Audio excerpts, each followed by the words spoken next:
Kahit bayad na, sinisingil pa rin ng National Tobacco Administration o NTA ang isang tobacco farmer. Ang bayad kasi iniabot niya sa nagpakilalang tauhan ng ahensya pero hindi niremit sa mismong NTA. Ang problema, patay na ang inabutan ng pera. Idinulog yan sa sumbungan ng bayan. Taong 2017, umutang daw ng 20,000 piso ang tobacco farmer na si Nanay Gina sa National Tobacco Administration o NTA. Sabi niya noong 2018, binayaran niya ang kalahati ng utang sa isang nagpakilalang empleyado ng NTA at na fully paid ng sumunod na taon.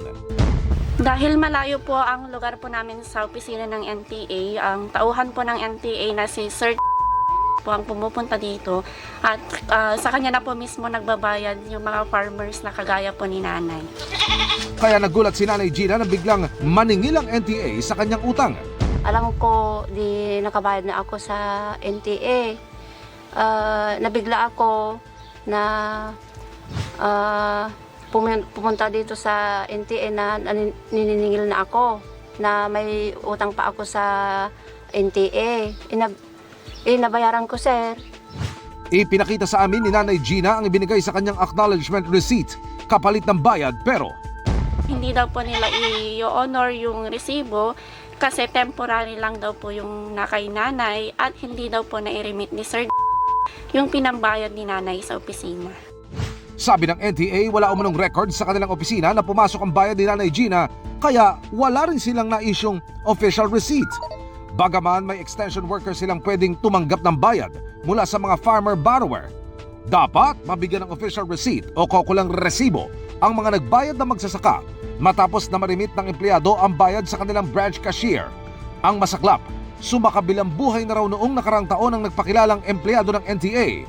Pero dapat pa rin bang singilin ng NTA ang nabayaran na umanong utang ni Nanay Gina? Lalabas talaga na yung taong nangungulekta, ang naloko nun, hindi yung kumpanya, kundi si Aling Gina. At dahil siya ang naisahan, so kung nawala ang pera, siya ang nawalan, hindi yung NTA. So lalabas pa rin sa record ng NTA na meron pa rin siyang utang. Sinabi ng NTA na tutulong daw ang tanggapan sa pakikipag-ugnayan sa pamilya ng yumaong tauhan ng NTA.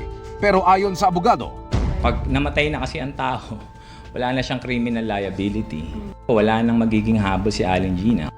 payo ng abogado sa mga may transaksyon sa gobyerno.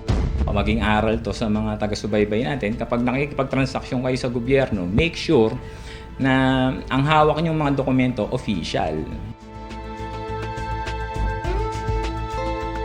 Mga kapuso, samahan nyo kaming tumutok 24 oras. Bisitahin at mag-subscribe sa GMA Integrated News sa YouTube. Sa mga kapuso abroad, bisitahin ang GMA Pinoy TV at www.gmanews.tv.